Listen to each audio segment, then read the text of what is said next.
আমাদের গাজীপুরের শ্রীপুরের মাওনা পাথার কুয়াশায় ঢেকে গেছে। কুয়াশার চাদরে আমাদের মাওনা পাথারটাকে কেমন দেখা যায় সেটাই আজকের ভিডিওতে দেখাবো। হ্যালো এভরিওয়ান, আসসালামু আলাইকুম। তো আপনারা হয়তোবা অনেকেই জানেন, আমাদের এই পাথারটা অনেকেই চিনেন, তো অনেকেই এসেছেন এখানে।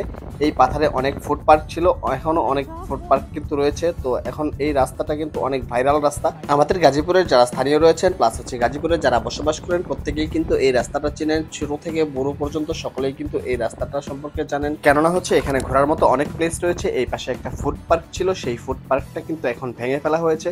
তো এখন পাথারের মাঝখানে দুইটা ফুড পার্ক রয়েছে। তো যেতে যেতে আপনাদেরকে সেগুলোও দেখাবো। দেখেন কি পরিমাণ কুয়াশা ছিল, সামনে কিন্তু কিছুই দেখা যাচ্ছিল না। কিন্তু এখন সময় হচ্ছে 8টা 45 মিনিট, তার মানে হচ্ছে 9:45 বাজে। 9:45টার সময় যদি এরকম অবস্থা হয়, দেখেন ওই পাশে কিন্তু ঘোড়া বাঁধা ছিল, সেটাও কিন্তু ভালোভাবে ক্লিয়ারলি দেখা যাচ্ছিল না। তো দেখেন কি পরিমাণ কুয়াশা ছিল। তো আমি জাস্ট আপনাদের সাথে শেয়ার করার জন্য ভিডিওটা করেছি। দেখেন আমাদের সম্পূর্ণ পাথরটা কিন্তু দেখা যাচ্ছে না, ক্যামেরায় যতটুকু দেখা যাচ্ছে দেখেন অল্প একটু জায়গা কিন্তু দেখা যাচ্ছে। তো একদম পাথরের মাঝখান দিয়ে যাচ্ছি। দেখেন এই রাস্তাটা কিন্তু আসলেও সুন্দর, আর কুয়াশাচ্ছন্ন রাস্তা দেখতে কিন্তু আরো বেশি সুন্দর লাগতেছে।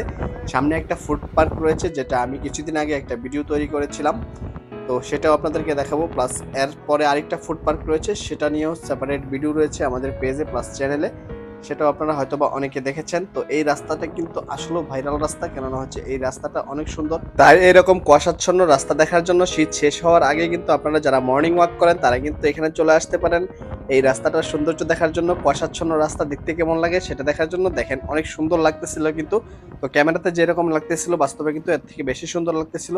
তো আজকের ভিডিওটা এই পর্যন্তই। সবাই ভালো থাকবেন, সুস্থ থাকবেন সেই কামনা করে আজকের মতো এখানেই বিদায় নিচ্ছি। আল্লাহ হাফেজ।